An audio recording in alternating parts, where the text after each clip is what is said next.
Welcome to History at the OK Corral. History too real for the Westerns. Don't forget to click like, share, subscribe, ring that notification bell, and leave us a comment if you like this story.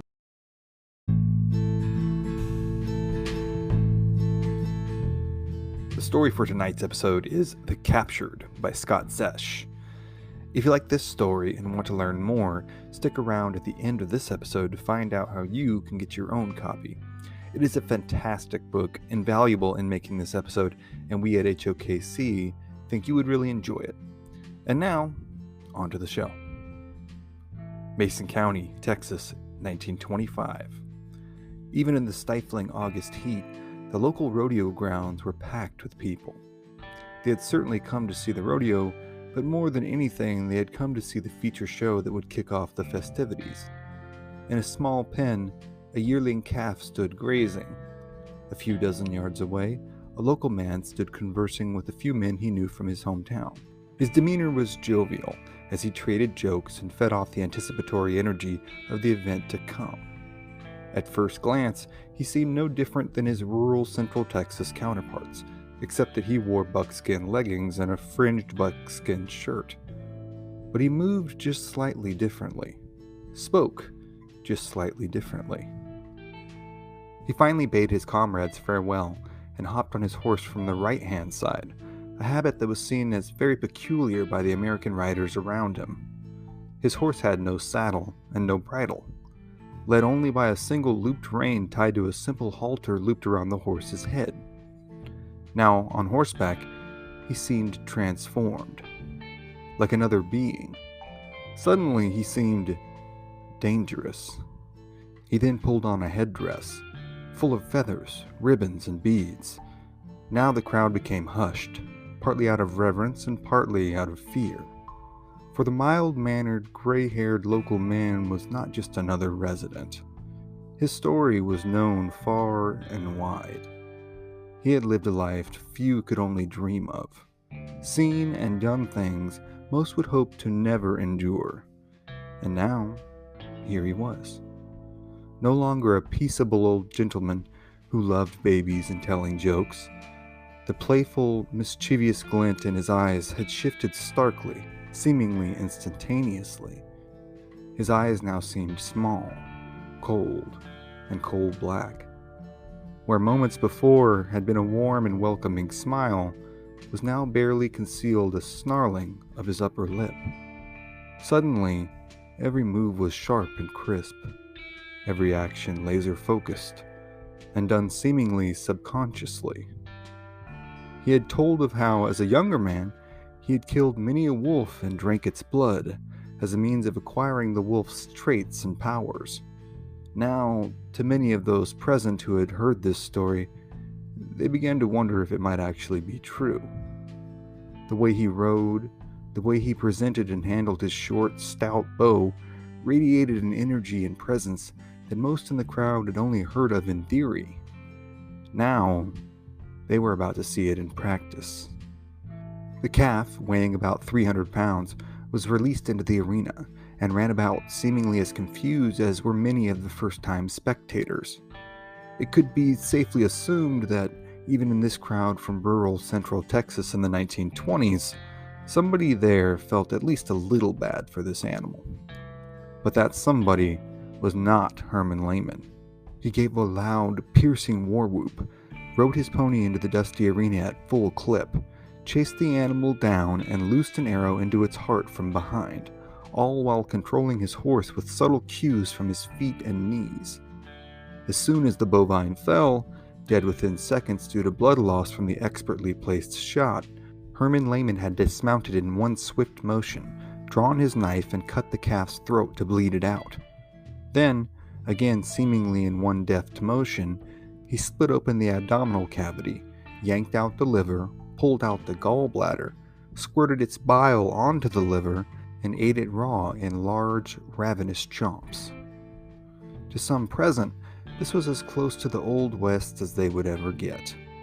To Herman, this was ultimately a sad and sorry substitute for the life he had once known and loved. For Herman Lehman had not learned his martial skills practicing on cattle alone. He had scalped, pillaged, burned, and killed real human beings all throughout Texas and northern Mexico. He had fought the Texas Rangers, terrorized Mexican ranchers, and brutalized opposing tribes. He had been a proud Comanche warrior, wild, free, and bellicose, riding free on the staked plains of Texas. He had been the adopted son of Chief Quanah Parker and a respected member of his tribe.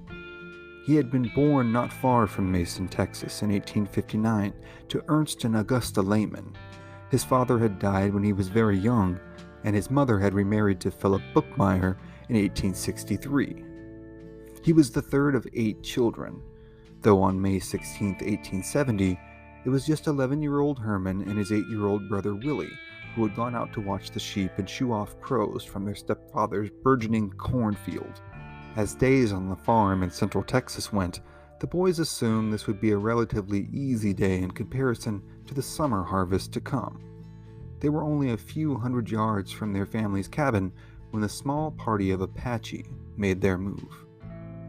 They thundered over a small ridgeline and fell upon the young boys like eagles swooping down to harvest a salmon from a placid lake. Herman fought as hard as he could, but the chief present, a man named Colonel Viste, knocked him over the head with a pistol and lashed him to a horse. Within a matter of seconds, Willie and Herman Lehman were gone. Their mother and stepfather were not only horrified, but completely caught off guard and unsure where to even begin their search. All they knew was that the party had taken off to the northwest. Soon, they would hit the endless expanses of the North Texas prairie, and then they would likely be gone forever. The Lehmans implored every available military and law enforcement official in Mason and then San Antonio to help, but they informed them that they could do little as resources were scarce and the territory to be covered was vast. It would be a group of the legendary Buffalo Soldiers, comprised largely of recently freed former slaves from the South, who would pursue and engage the raiding party in a brief but incredibly intense firefight that would see the sergeant in command, Sergeant Emmanuel Stantz, become the first black enlisted man to receive the Medal of Honor. In fleeing this skirmish, Willie would fall off the back of his captor's horse and find himself stranded alone on the Texas frontier. He would, however, by sheer grit and determination and some luck, find his way back home. When he was brought to his mother, the traumatized young boy was asked if he knew where his brother might have been taken. He replied simply, eerily, that "Herman has gone on, Mama. They took him on." Willie had no idea how right he really was. Herman was taken far out on the plains, physically abused and made to work non-stop as a slave to the tribe. On the non-stop day and night ride towards the plains, Herman became horribly sunburnt and suffered from being severely dehydrated and delirious from lack of food. On the third night, they came upon a fat calf while crossing the field.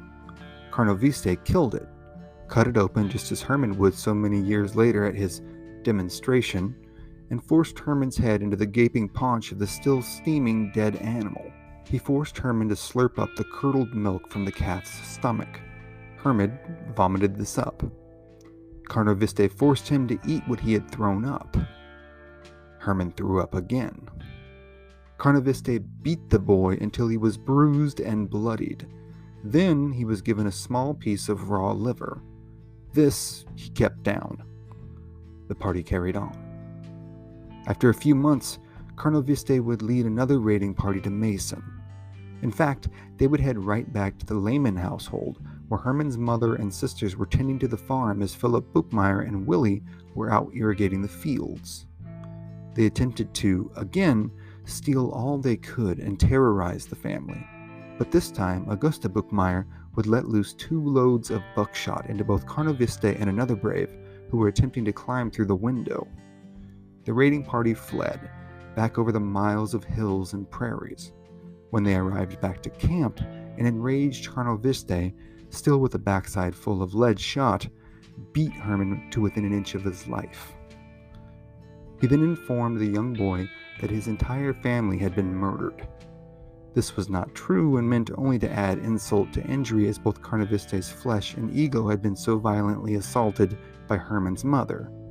Herman fell into a suicidal despair for days, unsure how to escape and unsure how to even find the means to end his own life.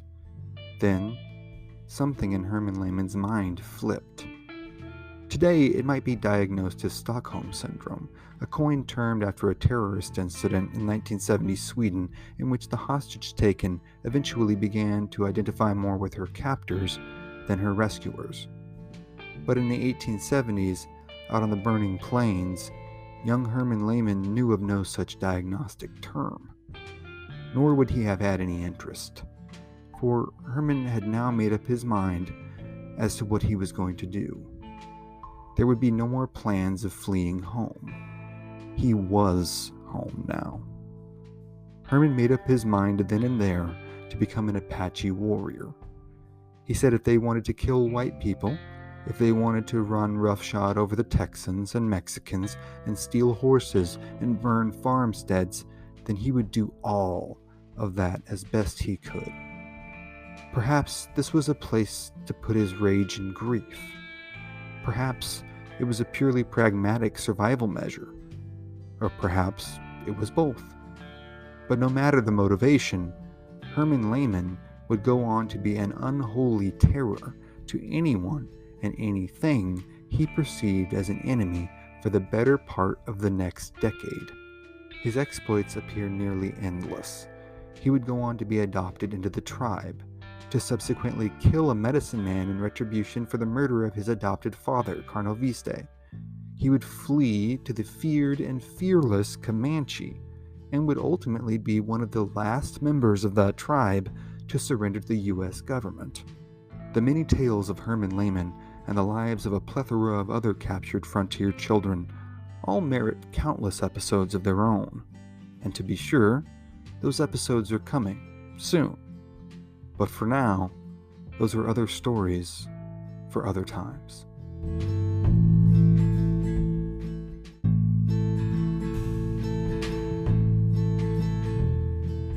And before we go, if you're anything like me, you probably don't have as much free time as you'd like to kick back, relax, and crack open one of the many books on your shelf that you bought and planned to read, but just haven't found time to get around to yet.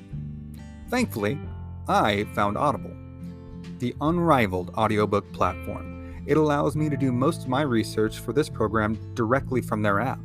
If you're interested in doing your own deep dive on any of these topics that we've covered here on the podcast or any of our other podcasts, check out my reading list on alldamnnight.com. Every title listed there is available on Audible as well. Sign up for Audible using our link in the description or use promo code ALLDAMNNIGHT in the checkout. That's promo code ALLDAMNNIGHT. You'll get your first month completely free, and that includes a credit for any audiobook you choose. Join Audible and you'll hear what you've been missing.